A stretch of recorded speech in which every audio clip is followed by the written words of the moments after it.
Alliance Defending Freedom. Yesterday, this subcommittee released documents that show that the U.S. Treasury Department's Financial Crimes Enforcement Network colluded with big banks to monitor their customers to identify domestic threats and shared a list of so-called hate groups published by the hyper-partisan Institute for Strategic Dialogue to help them do so. Echoing the discredited and morally bankrupt Southern Poverty Law Center, the ISD list includes ADF, where I work, as well as other mainstream religious and conservative organizations like Family Research Council, Liberty Council, Pacific Justice Institute, and Ruth Institute. Simply put, the federal government appears to have swept up Christian and conservative organizations in its domestic terrorist dragnet. This Orwellian surveillance of American citizens has no place in a free society. Neither does the federal government's weaponization of the financial industry against peaceable religious and conservative groups. Our story is just one of many, demonstrating the increased rise and threat of viewpoint-based debanking. In 2023, Bank of America closed the long-standing bank account of Indigenous Advance Ministries, a Christian nonprofit that helps impoverished widows and children in Uganda. The bank also closed the account of a local Tennessee church that donates to that ministry. The bank claimed it no longer wanted to serve their business type and that Indigenous Advance exceeded the bank's risk tolerance. The bank's abrupt decision created a logistical nightmare for Indigenous Advance and inflicted real harm on the populations they serve. The list goes on. J.P. Morgan Chase debanked the Arkansas Family Council for being high risk and never provided a credible reason for canceling the account of former U.S. Senator Samuel Brownback's organization, the National Committee for Religious Freedom. And Wells Fargo denied payment processing to the pro-life group, the Ruth Institute, because it was a hate group. These debanking stories and many more highlight the systemic risk of political and religious bias that pervades the financial industry, particularly at the largest banks and payment processors.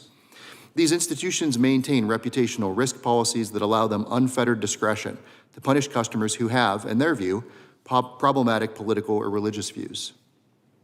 Many also have prohibitions on hate speech and intolerance that require the institution to make subjective and value-based judgments on a customer's viewpoint.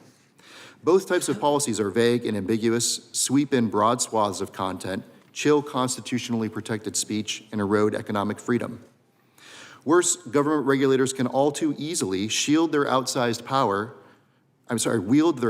power over financial institutions to pressure them to leverage reputational risk policies, hate speech policies, and similarly vague language against disfavored views, all with virtually no public accountability. Financial institutions, in turn, can hide behind that same shield to discriminate without ever explaining it to the customer, regardless of whether the action was prompted by government pressure. There is ample evidence of the two collaborating to censor views they don't like, whether it was the DOJ and FDIC in Operation Choke Point, the state of New York and NRA versus Vulo, a case currently pending before the Supreme Court, or the FBI and Treasury and recent revelations from this subcommittee. Each of these incidents show that the government can and will weaponize the financial marketplace against Americans for political benefit.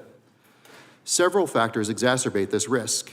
Banking regulators have expansive authority over banks' day-to-day operations and decisions. Both the government and banks have shown an unsettling willingness to increase data collection practices around customers' speech and religious exercise. And most banking supervision is shrouded in secrecy. The government props up many of these institutions with bailouts, subsidies, and an anti-competitive chartering system. Due in part to these benefits, the top 5 banks control over 50% of the market for deposit accounts. This only elevates the need to ensure viewpoint neutrality in the provision of financial services. Congress should take action. This is an issue that we should all agree on and deserves our utmost attention. We cannot continue to let law enforcement, regulators, and banks that are too big to fail run roughshod over our First Amendment freedoms. I welcome your questions. Thank you, Mr.